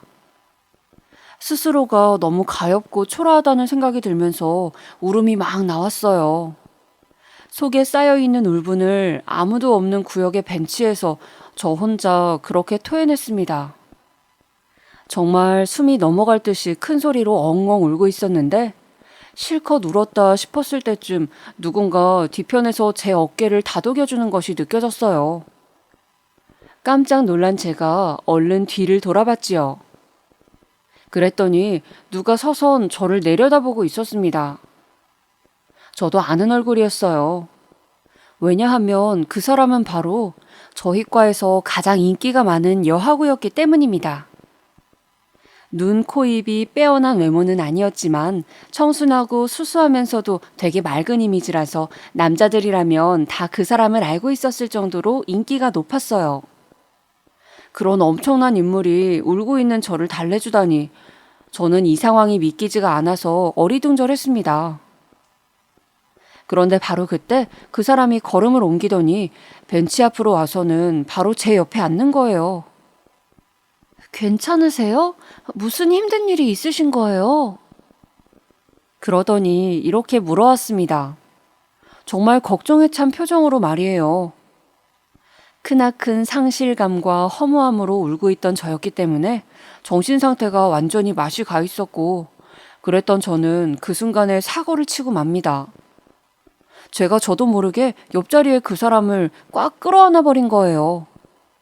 그냥 살짝 아는 것도 아니고 팔에 힘을 주어서 그 사람을 끌어안아 버렸고 그대로 다시 울음을 터뜨려 버렸습니다. 마치 엄마 품에서 목 놓아 우는 어린아이처럼 말이에요. 그런데 그 사람이 깜짝 놀라서 굳어버리더니 이내 저를 똑같이 안아주는 겁니다. 저는 제 기억 속에 거의 존재하지도 않는 어머니의 따뜻한 품을 그제서야 느껴본 것처럼 그 순간에 안락함을 맛보았던 것 같아요. 어머니가 살아계셨으면 이렇게 힘든 순간에 나를 안아주셨을까? 분명 그러셨겠지? 그런 생각들로 한참 동안이나 그 사람을 안고 있었습니다. 문득 정신이 들었을 때가 돼서야 그 사람을 놓아주었죠. 하도 울어서 눈이 불어 터져 있었고 콧물도 질질 나온 상태였는데 그 최고로 못난 얼굴을 그 사람에게 보이면서 사과를 했습니다. 정말 죄송합니다. 제가 원래 이런 사람이 아닌데 갑자기 정신이 나가버려서 실수를 저질렀습니다. 죄송해요. 부디 용서해 주세요. 이런 멋대가리 없는 횡설수설을 사과랍시라고 늘어놓은 후에 저는 가방을 챙겨서 후다닥 그 자리를 벗어났습니다. 다시 뒤를 돌아볼 용기 따위는 없어서 그 사람의 표정을 확인하지도 못한 채 그대로 주랭랑을 쳤어요. 그리고 이틀이 흘렀을 때 함께 듣는 수업에서 그 사람이 먼저 제 옆자리로 다가오더군요. 그걸 안 순간 제 심장이 입 밖으로 튀어나올 뻔했습니다. 여기에 자리 없죠? 저 여기 좀 앉을게요. 그 사람이 그렇게 말하는데 제가 어떻게 안 된다고 하겠어요? 애초에 저는 모든 수업을 혼자 듣는 사람이었기 때문에 옆자리는 제 관할이 아니었습니다.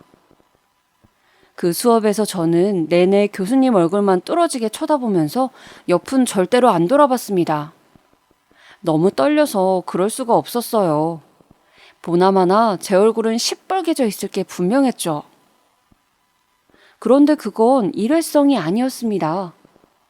그 후로 쉬는 시간에 제가 자습을 하고 있을 때도, 열람실에서 시간을 죽이면서 졸고 있을 때도, 돈을 아끼기 위해 학생식당 옆에 편의점에서 가장 저렴한 과자로 끼니를 때우고 있을 때도 그 사람은 시도 때도 없이 제 눈앞에 등장하였습니다.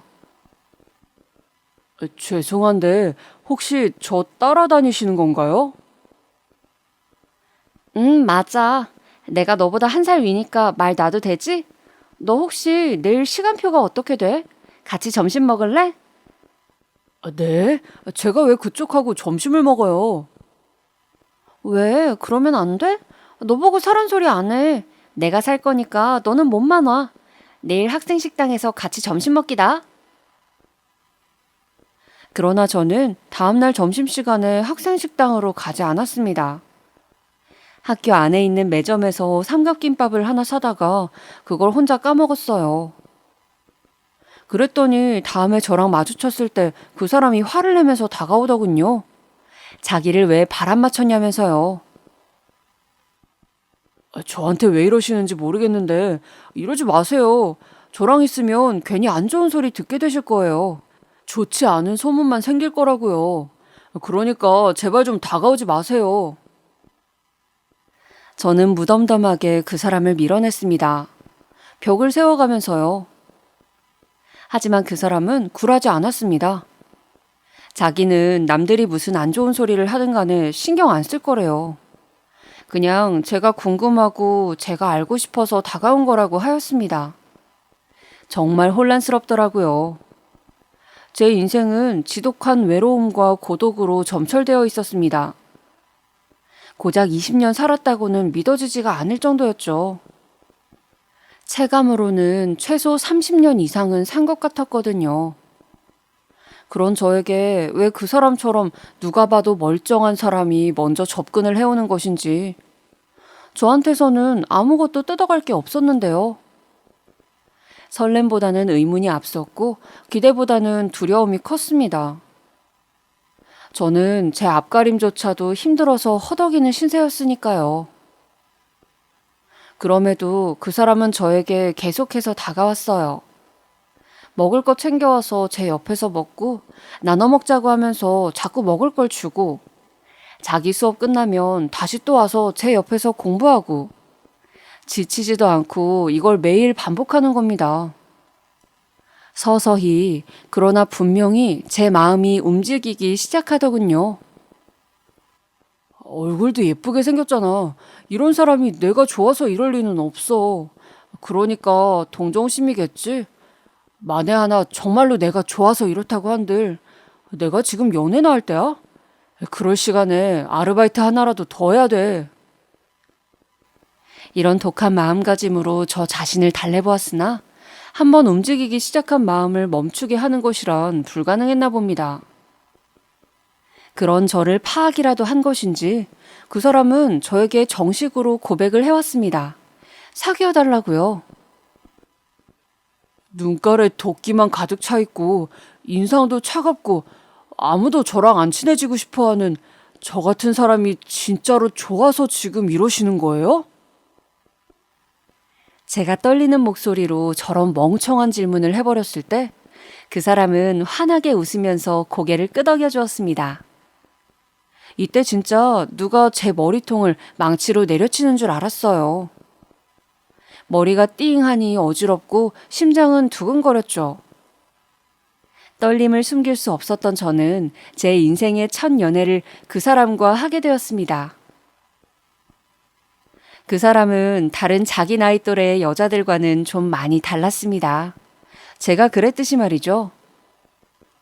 성격이 대체로 차분했고 찡찡대는 것도 없었고 사치와는 거리가 아주 멀었습니다. 술자리를 싫어했고 남자들한테 그렇게 인기가 많았음에도 번호 한 번을 알려주지 않았어요.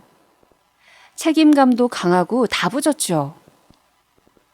그 사람 역시도 내면에 깊은 결핍과 상처가 있기에 저와 비슷하다는 사실을 알기까지는 그리 오래 걸리지 않았습니다.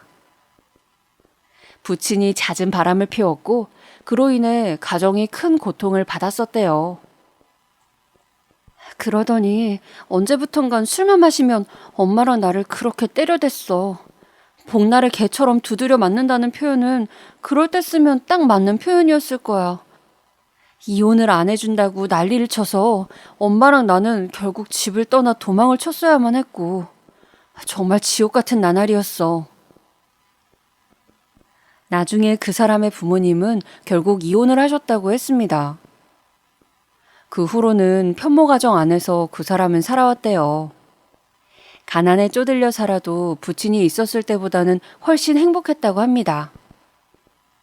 그러나 모친께서는 갑작스레 병환을 앓게 되셨고 손쓸 도리도 없이 돌아가셨대요. 중학생이었던 그 사람은 친척 집에 얹혀 살았고 그래서 고등학교는 일부러 기숙사가 있는 곳으로 들어갔다고 합니다. 계속 혼자였대요. 마치 저처럼 말이죠. 부정한 짓으론 돈을 벌고 싶지가 않아서 형편이 쪼들려도 늘 이를 악물고 살았다? 그런 내 자신이 너무 초라하고 못나 보여서 우습고 비참할 때가 많았어. 그런데 어느 날 너를 보게 된 거야. 그리고 너를 알게 되니까 많은 반성이 들더라. 나는 세상에서 내가 가장 비참하고 가장 불쌍한 줄로만 알고 살았거든. 그런데 너처럼 극한의 환경에서 죽어랍시고 노력하는 사람이 있다는 걸 알고 그것도 나랑 너무 가까이에 있었다는 걸 알고 왠지 모르게 눈물이 나왔어. 그 사람은 고등학교를 졸업한 이후로 쉽게 돈을 벌게 해주겠다는 유혹을 많이 받았다고 합니다. 그 모든 것들을 전부 뿌리치는 데는 아무런 망설임도 따라붙지 않았지만 힘이 들 때면 내가 너무 미련하게 살고 있나 하는 생각으로 우울해졌던 거예요. 그러다가 저를 알게 되었고 그 후로 저에게 늘 시선이 갔었대요. 제가 엉엉 울었을 때 저를 달래주러 온 것도 그저 100% 우연은 아니었던 것이죠. 그 사람은 그 이전부터 저를 알고 지켜봐왔으니까요. 마치 운명과도 같은 인연이라고 느껴서인지 사귀자마자 많은 위안을 얻을 수가 있었습니다. 많은 대화를 나눠본 끝에 그 사람이 혼자 살고 있었던 자취방에 제가 들어가 지내는 것으로 하였습니다. 처음 만났을 때도 뜬금없이 강한 포옹을 했던 저희였는데요. 정말 꽉 안으면 그 사람 심장박동이 느껴지는 것만 같았어요. 그 사람한테 안겨있으면 세상이 포근했고 아무리 피곤하고 지쳐도 그 사람 품에 있으면 치유되는 것 같았습니다. 이때 제가 그 사람을 만나지 않았더라면 저는 꿈을 포기했을지도 몰라요. 질이 안 좋은 나쁜 업무의 유혹에 넘어가서 돈을 많이 버는데 급급했을지도 모르죠. 하지만 그 사람이 있었기 때문에 그 유혹을 끝끝내 떨치고 꿋꿋하게 학교 생활을 이어나갈 수 있었던 것 같습니다. 저는 그 사람에게 떳떳하고 싶어서 이상한 쪽으로는 절대 눈을 안 돌렸어요. 저 20살, 그 사람이 21살 때 만난 인연이었으니 얼마나 어린 나이였나요? 하지만 신뢰가 단 조금도 끊어진 적이 없었어요. 서로가 서로에게 혹시 감정이 전보다 식었을까? 이런 식으로 생각한 적조차 없었습니다. 세상이 전부 저를 욕한다고 해도 제 옆에 있어줄 것 같았어요. 그 사람이라면 말이죠. 확신이 있었으니 건강한 연애를 되려 할 수 있었습니다. 하지만 제일 중요한 건 그 사람이 저에게 참 많은 양보를 했기에 관계의 유지가 가능했다는 점이겠죠. 얼굴도 예쁘게 생긴 20대 초반의 나이에 왜 좋은 곳, 멋진 장소를 안 가보고 싶었겠어요. 남자친구랑 고기도 썰어보고 싶고 커플 옷, 커플링 같은 것들도 해보고 싶었겠죠.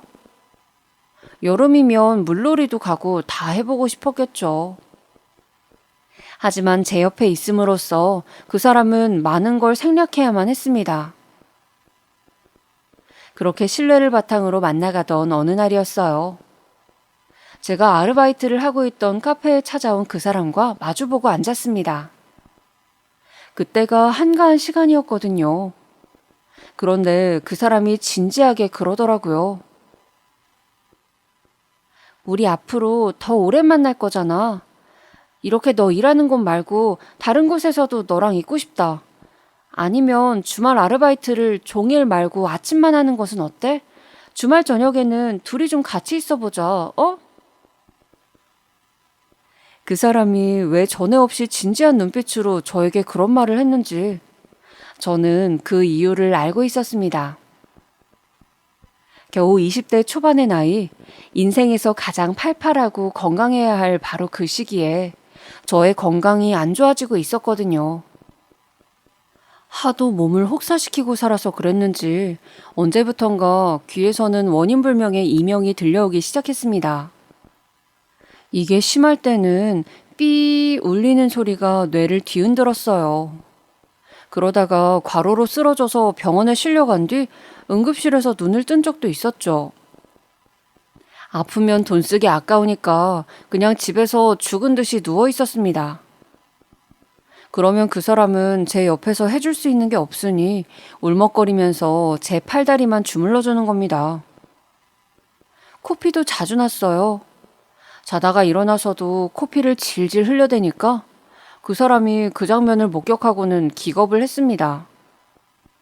이대로는 안 되겠다 싶어서 저한테 일을 줄이라고 한 것이었죠. 정말 미안한데 조금만 더 기다려주면 안 될까? 아직은 안 돼. 지금은 그 어떤 일도 못 그만둬. 저는 단호한 표정으로 대답했고 그 사람은 내내 의연하게 유지해왔던 표정을 그제서야 무너뜨렸습니다. 우는 그 사람을 보고도 저는 제 고집을 꺾지 않았어요. 미련하다면 정말 미련했었네요. 그때로부터 얼마 지나지 않아서 그 사람은 저에게 이별 통보를 해왔습니다. 정말로 이렇게 계속 과로를 하면서 지낼 거라면 자기가 안 보는 데서 했으면 좋겠다는 게 그 사람의 마지막 말이었습니다. 저는 순순히 따라주었어요. 소리 없이 서로에게 스며들어서 시작되었던 만남은 씁쓸하게 끝이 났습니다. 헤어지고 나서 하루하루가 가슴이 터져버릴 것 같았어요. 진짜 이러다가 죽지 않을까 싶었으니까요. 하지만 이별해본 사람은 알겠지만 어떻게든 버텨지더군요. 인간이란 신기한 생명체인 것 같아요. 그로부터 시간이 꽤 흘렀고 저는 여전히 하루에 3-4시간 정도 자면서 남들이 봤을 땐 미쳤다 싶을 정도로 일이랑 공부에 몰두했고 당연히 건강은 더 안 좋아진 상태였습니다. 위궤양도 걸리고 이명은 더 심해졌고 피로가 한도 이상으로 쌓여서였는지 폐결핵도 걸려서 입원까지 했었어요. 그럼에도 하루를 온전하게 안 쉬었네요. 결핵의 후유증 때문인지 아직도 종종 목에 비린내가 나고 가래가 낀 것 같아서 세게 기침하면 조금씩 각혈하기도 합니다. 제가 그 사람에게 제일 많이 들었던 말이 조금이라도 더 자, 너 진짜 그러다 큰일 나 라는 소리였는데 저는 서울로 올라오고부터 잠자는 게 진짜 무서웠어요. 여느 대학생들처럼 똑같이 자면 저는 밑바닥에서 아르바이트만 하다가 늙어 죽을 것만 같았거든요. 하늘이 보기에도 간절하고 불쌍하였는지 건강은 계속 안 좋아졌지만 제 능력은 인정을 받게 되었습니다. 갑자기 제 공로가 인정되는 일도 생겨났어요. 감당이 안 될 정도로 좋은 기회도 많이 들어왔습니다. 힘들 때는 그렇게 꼬여가면서 저를 괴롭히던 삶이 풀릴 때는 꼭 마법처럼 아무렇지도 않게 풀리더군요. 자연스럽게 돈이 따라왔어요. 돈을 꾸준히 벌기 시작하다 보니까 연애할 기회도 생겨났는데 제 쪽에서 다 거절했습니다.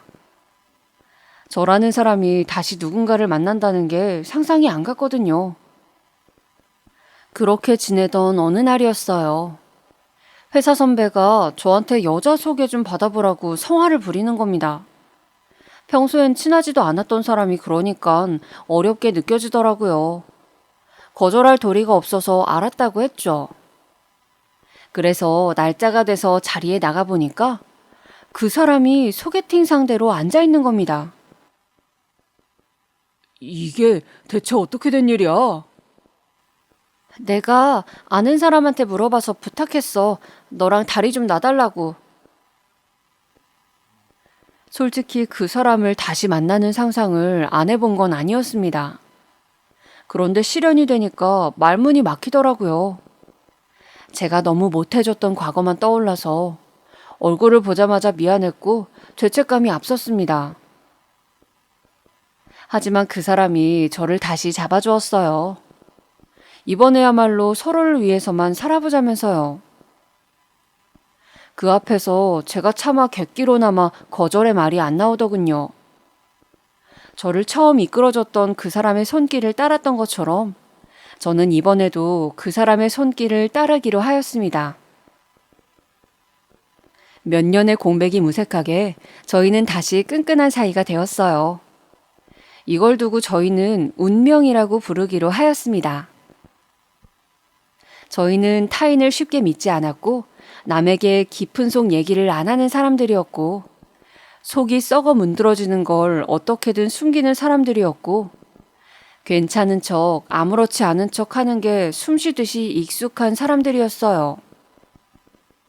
저희는 너무나도 닮아 있었습니다. 서로에게 연인 그 이상의 존재였죠. 그 사람과 다시 재회하고 불과 일주일도 채 지나지 않아 아버지께서 돌아가셨습니다. 원래 건강 상태가 안 좋으시기도 했지만 너무나도 갑작스러운 소식이었어요. 사인은 심근경색이었습니다. 아버지의 임종을 지키지 못했다는 것에서 허무함이 밀려왔어요. 아버지에 대한 존경이나 애정이 없었는데도 이상하게 그런 감정만은 들더라고요. 그러다가 아버지를 모셔놓은 납골당에서 그 사람하고 둘이 인사를 드리던 순간에 감정이 터져나왔습니다. 아버님 안녕하세요. 저는 아드님과 결혼하기로 한 사람이에요. 이렇게 처음 인사를 드리게 돼서 죄송하네요. 그 사람이 그 말을 하던 순간에 저는 저도 모르게 펑펑 울어버렸습니다. 아버지와 있었던 서러운 일화들이 제 안에서 전부 터져나오는 느낌이었어요. 그 사람과 저는 자연스럽게 같이 살게 되었습니다. 같이 살면서 미래에 대한 계획을 세워나가기로 했어요. 그리고 무엇보다 그 사람은 제 건강이 걱정된다면서 무조건 자기가 제 옆에서 저를 챙겨줘야만 한다고 강하게 나왔죠. 그렇게 옛날 그때와는 반대로 이번에는 제 집에서 저희 두 사람이 함께 지내게 되었습니다. 그로부터 한 달이 지났을 때였는데요. 앞집에 누가 이사를 왔습니다. 입주자가 웬 할머니라서 그게 신기하기에 눈여겨보았던 겁니다. 이 동네는 할머니가 혼자 사실 만한 동네가 아닌데 이쪽은 죄다 젊은 층들이 사는 구역이라서 가족들이 얻어줬다지만 어떻게 이런 곳에 사실 생각을 하셨을까? 며느리로 추정되는 분이 자주 들여다봐 주셨고 할머니는 어찌되었든 그 집에서 혼자 사셨습니다. 단기 계약이라서 오래 안 살 거라는 사실을 알고 나서도 그냥 그러려니 했어요. 이상하리만치 신기하게 집 앞에서 자꾸만 그 할머니를 마주쳤지만 저는 눈인사만 짧게 건네는 것이 다였습니다. 저를 빤히 쳐다보시는 그 시선이 부담스럽기도 했고요. 그리고 그 할머니가 저희 집 앞에 이사를 오신 후로 2주가량이 지났을 무렵이었습니다. 어? 샌드위치 분명 2개 세트로 주문을 했는데 왜 1개밖에 없지? 그 사람이 현관 문고리에 걸려있던 배달 음식을 집으로 가져오면서 고개를 갸웃거린 것. 그것이 바로 시작점이었네요. 바로 그 할머니가 저희 집으로 오는 배달 음식을 조금씩 빼돌리기 시작하신 것 말입니다. 주문업체 확인해보면 항상 정상 발송이었습니다. 배달원도 결백하였고 범인은 따로 있었는데 그게 앞집의 할머니였던 것이에요. 도대체 남의 집 음식을 왜 몰래 가져다가 드시는 겁니까? 제가 기어코 앞집에 벨을 누르고선 할머니를 향해 궁금했던 점을 물었습니다. 어른 공경을 하자는 취지에서 2번은 봐드렸지만 3번째 당하고 나니까 화가 나고 어이가 없어서 가만히 있을 수가 있어야죠. 글쎄다. 시켜먹는 음식들이 다 특이해 보여서 맛있어 보여서 그래서 그랬어. 할머니는 저를 보는 둥 마는 둥 하면서 대답을 하셨어요. 약간 태도가 미묘하다고 느껴졌습니다. 그래서 다음번에 그 며느리로 추정되는 분을 배웠을 때 여쭤봤어요. 배달 음식을 몰래 가져다가 드시는 할머니의 행태와 말씀을 특이하게 하시는 태도를 말이에요. 그랬더니 그분이 머뭇거리시면서 이렇게 말씀을 하시는 겁니다. 정말 죄송하게 됐어요. 어머님께서 치매가 조금 진행된 상태라서요. 절대 심각한 단계는 아니에요. 아직 일상생활에 무리는 없으실 단계예요. 아마 배달 음식이 생소해서 탐이 나셨나 봐요. 피해 금액만큼 제가 바로 배상해드리겠습니다. 아닙니다. 제가 돈 받자고 이러는 건 아니라서요. 사정이 어떻게 된 건지 알았으면 됐습니다. 치매를 앓기 시작하신 분이라고 하니까 따져 묻기가 마음이 좀 그렇더라고요. 저는 자라면서 어른이라는 존재를 겪어보지 못했습니다. 그렇기에 어렵고도 낯설고도 또한 미지의 존재로 여겨졌습니다. 그래서 조심스럽더군요. 그건 그 사람도 마찬가지였는데 치매가 있는 할머니라면 우리가 그냥 무조건 양보하면서 지내자고 말을 하더군요. 저도 동의했습니다. 제가 배달을 애용해왔던 사람이라서 배달원들이 습관적으로 저희 집만 오면 벨을 누르지 않고 문고리에 조용히 음식을 걸어놓고 갔어요. 제가 이제는 벨 누르고 직접 전달해주세요 라고 요청을 드려도 자꾸 깜빡하고 원래 하시던 대로 행동하시더라고요. 그러기에 저희보다 한 발 앞서서 할머니가 자꾸 배달 음식을 먼저 발견했던 것입니다. 할머니는 댁에 들어앉아서 저희 집 동향만 살피시는 건지 배달 오는 그 작은 소리를 바로 들으시곤 재빨리 나와서 저희의 음식을 갈취해 가셨어요. 저희가 건강한 것 좀 먹어보겠답시고 샐러드 도시락 배달을 시켰는데 그것도 야무지게 가져가셨더라고요. 이제는 안 가져가시면 그게 더 신기할 것 같아. 음식을 잘 드시는 것 같으니까 건강하신가 봐. 그게 참 다행이네. 그 사람이 먼저 그렇게 말을 해오면 저는 무조건적인 동의를 표했습니다. 그 사람이 괜찮다는데 제가 뭔데 나서나 싶었네요. 그래서 할머니의 행태를 묵인하였습니다. 그러기를 3달째였는데요. 추석이 다가와서 저랑 그 사람은 여행을 떠났습니다. 명절이라고 해봤자 저희 두 사람에게는 찾아가서 만날 가족이 따로 없었으니까요. 미리 계획했던 여행을 다녀왔죠. 벌써 연휴 기간이 다 끝나버린 것에 아쉬워하면서 귀가를 하였을 때 저희 집 우편함에 편지가 꽂혀져 있는 게 보였습니다. 명세서 외에 우편물이 꽂힌 건 그때가 처음이었어요. 웬 편지야? 나한테 쓴 거잖아?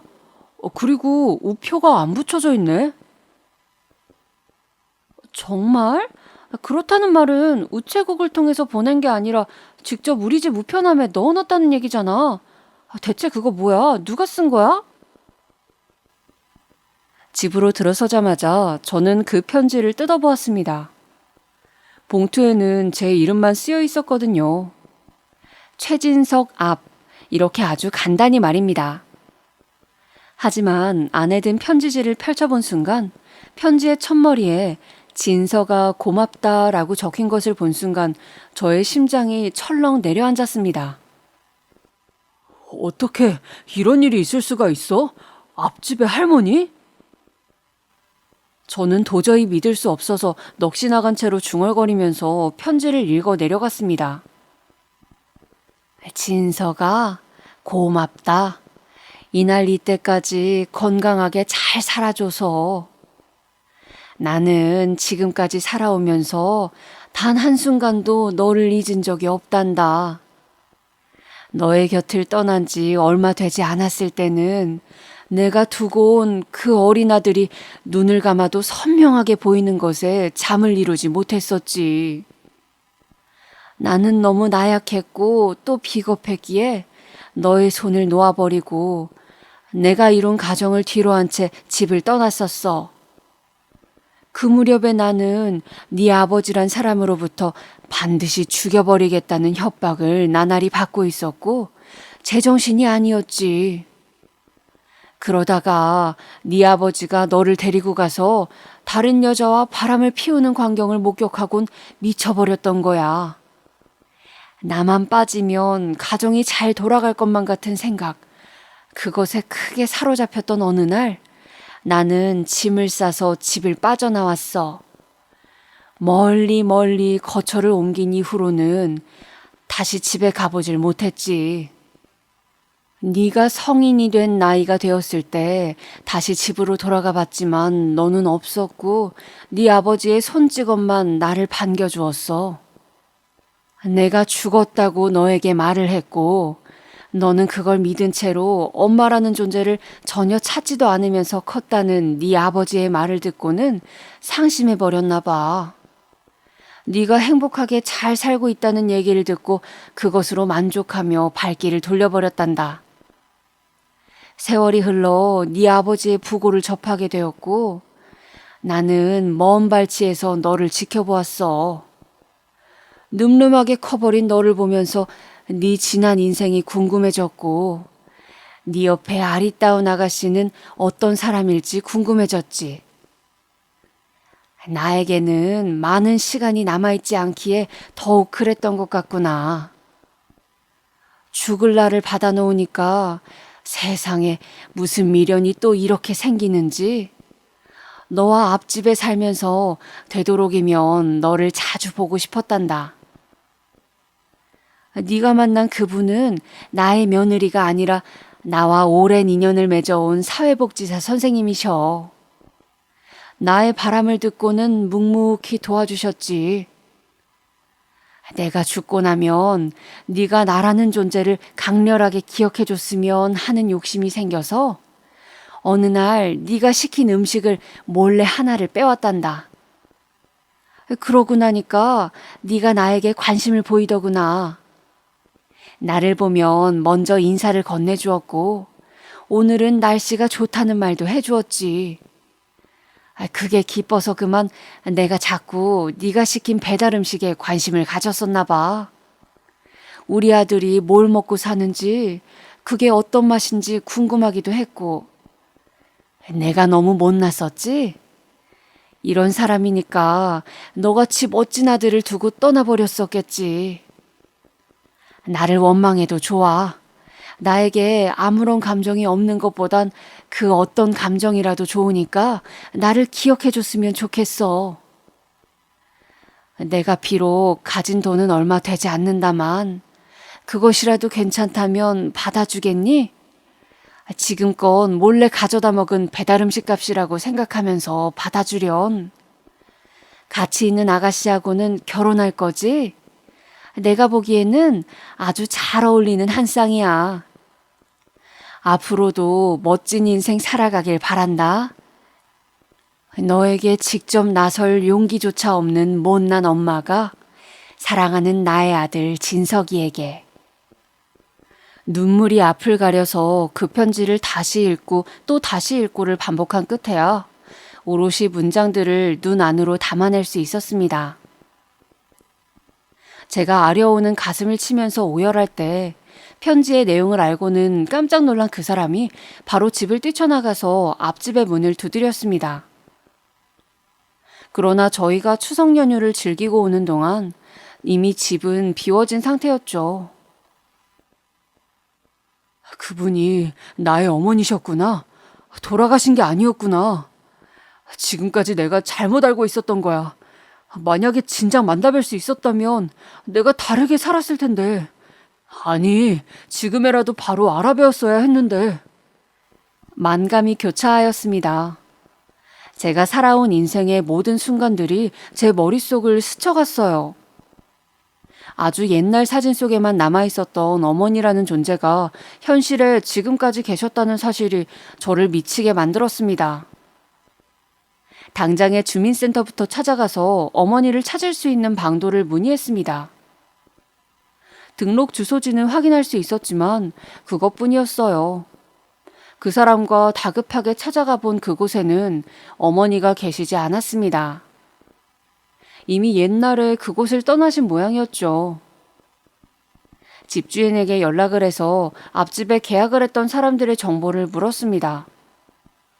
그런데 개인정보를 알려줄 수 없다고 완강하게 버티더군요. 제가 설득에 설득을 거쳐서 이튿날에 번호 하나를 받아낼 수 있었습니다. 연락을 해보니까 제가 며느리로 오인했던 그 사회복지사 분이시더군요.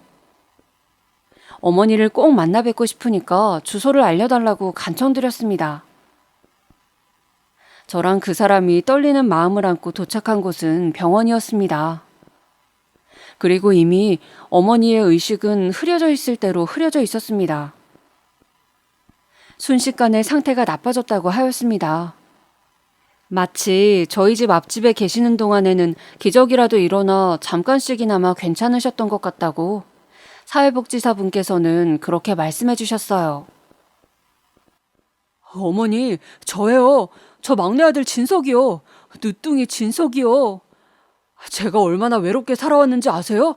얼마나 아등바등하면서 여기까지 왔는지 아시냐고요. 모르시잖아요. 그러니까 이제 저한테 들으셔야 돼요. 제발 눈 좀 떠보세요. 저 왔어요. 어머니 아들이 왔다고요. 저는 울며 외치는 동안 어머니의 손을 꼭 붙잡아 드렸습니다. 이윽고 어머니의 감은 눈에서는 눈물이 한 줄기가 흘러내렸어요. 그 모습을 보면서 그곳에 있는 사람들이 다 눈물을 흘리는 가운데 어머니는 조용히 숨을 거두셨습니다. 끝내 저와 어머니 대 아들로서는 대화를 나눠보지도 못하신 채 그렇게 떠나셨습니다. 허무하기도 하였고 원망도 조금 들었어요. 그러나 어머니의 입장과 선택도 존중하겠다는 생각이 들자 마음이 한결 나아졌습니다.